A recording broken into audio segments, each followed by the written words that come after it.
इसमें क्या है, चाइना से हमें क्या लेन-देन है कि नहीं? तो हम तो अपना एरिया के लिए कंसर्न है और जिस प्रकार से जो थीम यहाँ पे रखा हुआ है एनवायरनमेंट एंड सिक्योरिटी और ख़ास करके जो हमारा हिमालयन बेल्ट के जो संस्था है उनके द्वारा यहाँ पे आज 1 डे का ये सेमिनार आयोजन किया हुआ है जिसके लिए हमारा central Tibetan government in exile के हमारे प्रेसिडेंट ऑनरेबल पेम्पा सिरिंगला भी यहाँ पे आए हुए हैं और सीटीए का ऑफिसर्स भी है।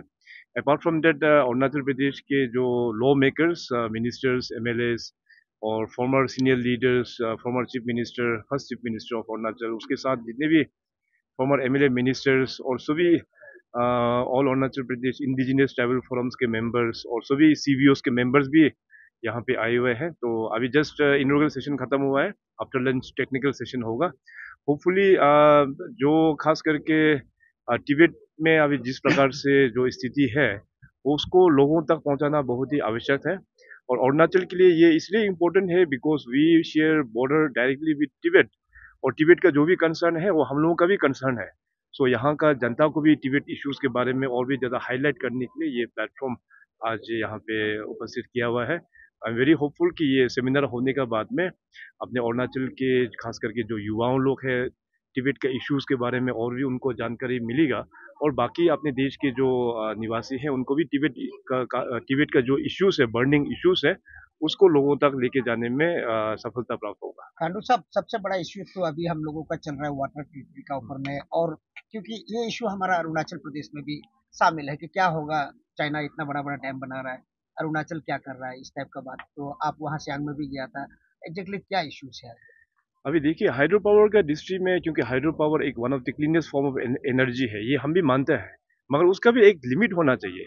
1000 मेगावाट, 2000 मेगावाट वो समझ में आता है, मगर 60,000 मेगावाट ये तो वो पूरा ही आउट ऑफ कॉन्टेक्स्ट हो गया ये तो अब इतना बड़ा मेगा प्रोजेक्ट वहाँ पे बनेगा तो डेफिनेटली एनवायरनमेंट को काफ़ी बड़ा असर होगा। हमारा जो ब्रह्मपुत्र बोलो या अरुणाचल में जो सियांग बोलो उसको काफ़ी सारा उसका जितने भी जो एरियाज है वहाँ पे पूरा इकोलॉजी पूरा चेंज हो जाएगा। ये एक बड़ा एक थ्रेट है और साथ ही साथ अगर चाइना लोग इसको वाटर बॉम्ब की तरह यूज़ करे तो हमारा सियांग बेल्ट में जो आदि ट्राइब है सारा नष्ट खत्म हो जाएगा। असम में जितने भी है लाखों पॉपुलेशन को मतलब जान गंवा देगा। It will go till Bangladesh. So ये एक बड़ा एक कंसर्न का बात है। काश चाइना अगर यूनाइटेड नेशंस वाटर ट्रीटी का सिग्नेटरी होता तो उतना टेंशन हम लोगों को लेने का जरूरत नहीं है। चाइना वहाँ पे सिग्नेटरी नहीं है इसलिए हम लोगों को ये जो टेंशन लेने का बात है। सो अभी उनका जो एक्टिविटीज़ को देखते हुए अभी भारत सरकार के साथ में बातचीत करके हम लोग भी एक नेशनल प्रोजेक्ट को डिक्लेयर किया गया है, सियांग अपर मल्टीपर्पज प्रोजेक्ट। तो उस प्रोजेक्ट को लेके मैं अभी लोगों से चर्चा कर रहा हूँ ताकि अपना जो वाटर सिक्योरिटी को हम लोग मेंटेन करके रख सकें और फ्यूचर में अगर चाइनीज चाइनीज लोग उनका वाटर बॉम्ब की तरह यूज़ करें तो उसको डिफेंड करने का एक मैकेनिज्म भी हम लोग तैयारी कर रहा है। उसके लिए मेरा अभी चर्चा चल रहा है लोगों के साथ में। आज देखिए पूरा कम्युनिटी बेस्ड ऑर्गेनाइजेशन आया, पूरा ऑलमोस्ट अरुणाचल का हर कॉर्नर से आया, हर मिनिस्टर से मिले और ऑफिसर्स भी आया, हमारा पत्रकार लोग भी आए, काफी बाहर से आए हुए हैं। आपने क्या सजेस्ट किया सर इसमें? इसमें बेसिकली जो हिमालयन जो सपोर्ट जो ग्रुप है तो क्योंकि तिब्बत जो है पूरा Himalayan starting from Jammu and Kashmir till Arunachal Pradesh हम लोग तिब्बत के साथ में बॉर्डर शेयर करते हैं और तिब्बत का एक्सिस्टेंस पूरा हमारा देश के लिए बहुत ही इम्पोर्टेंट है। सो इसलिए ये जो फोरम है हिमालयन सपोर्ट ग्रुप का तो उसका माध्यम से ये ऑर्गेनाइज किया हुआ है।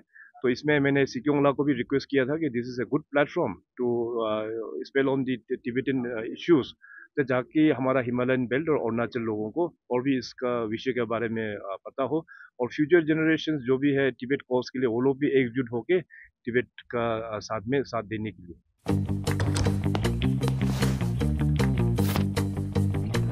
Eats, the fastest online food delivery service of Arunachal. Download the app now.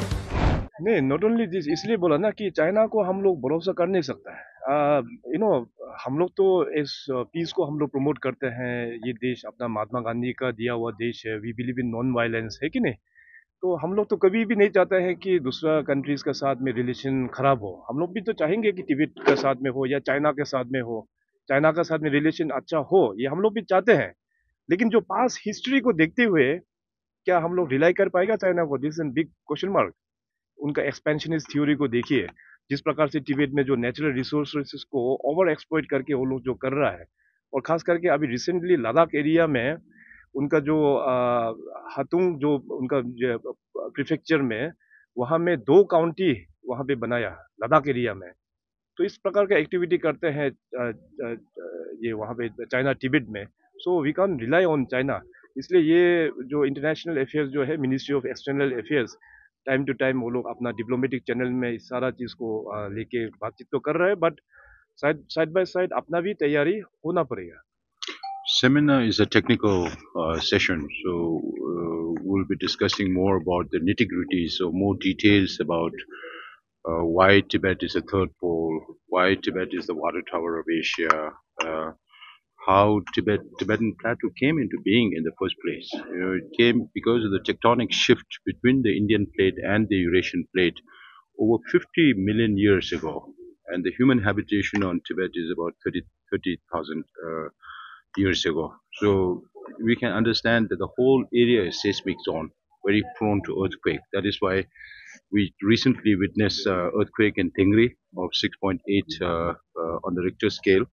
But some say that it's 7.1%. But if it is more than 7%, then the government will have to address it accordingly. That is why they kept it below 7 on the Richter scale. So you can see, even at that time, I said that this is nature's warning call to the Chinese government for them to take all environmental impacts into consideration before they take up any mega projects in Tibet, including the one that they announced in December on the Tsangpo River in Methok. तो अभी आप लोग campaign में लगा हुआ है, पूरा world wide campaign चल रहा है, तो ऑटोनॉमी का ऊपर में कर रहे हैं आप लोग, तो यहाँ पर क्या डिस्कशन होगा आज? आज तो यहाँ मेन तो पर्यावरण के ऊपर रखा हुआ है, वो भारत के सुरक्षा के ऊपर रखा हुआ है। तो इसके साथ साथ आज सुबह भी मैंने कहा, तिब्बत का जो हिस्ट्री है वो 2200 साल पहले से, जब तिब्बत का पहला किंग जो है वो एक तरफ से इंडिया से आया हुआ माना जाता है। तो भारत और तिब्बत का संबंध जो है बहुत पुराना है। तिब्बती भाषा भी भारत से आया, देवनागरी स्क्रिप्ट से आया। कोई लोग हमसे पूछते हैं कि तिब्बती भाषा और चीनी भाषा में कोई संबंध है कि नहीं, क्योंकि चीन ने तिब्बत को कब्जा किया हुआ है। तिब्बती भाषा और चीन का भाषा में कोई संबंध नहीं है। तिब्बती भाषा भारत से आया, बुद्धिज्म भी भारत से आया, और हमारे कल्चरल, सांस्कृतिक और जितने भी रिश्ता है वो भारत से है। इसलिए हम लोग शरणार्थी भी भारत में आया। बहुत आभारी है भारत सरकार, बहुत सेंट्रल और स्टेट गवर्नमेंट, जहाँ भी तिब्बती रहते हैं। तो जब तक तिब्बत का मसला खत्म नहीं होगा तब तक हम लोग मूवमेंट जारी रखेंगे। We will never lose hope. We'll keep the movement alive. मेरी त्वचा बातें करती है उज्ज्वलता और कोमलता की भाषा में, और उस भाषा का सीक्रेट कोई मॉइस्चराइजर नहीं, इटालियन ऑलिव ऑयल और जड़ी बूटी के गुणों से समृद्ध Jack olive oil body oil है। जैक ऑलिव ऑयल, कविता जैसी त्वचा जगाए मन में नए सुर।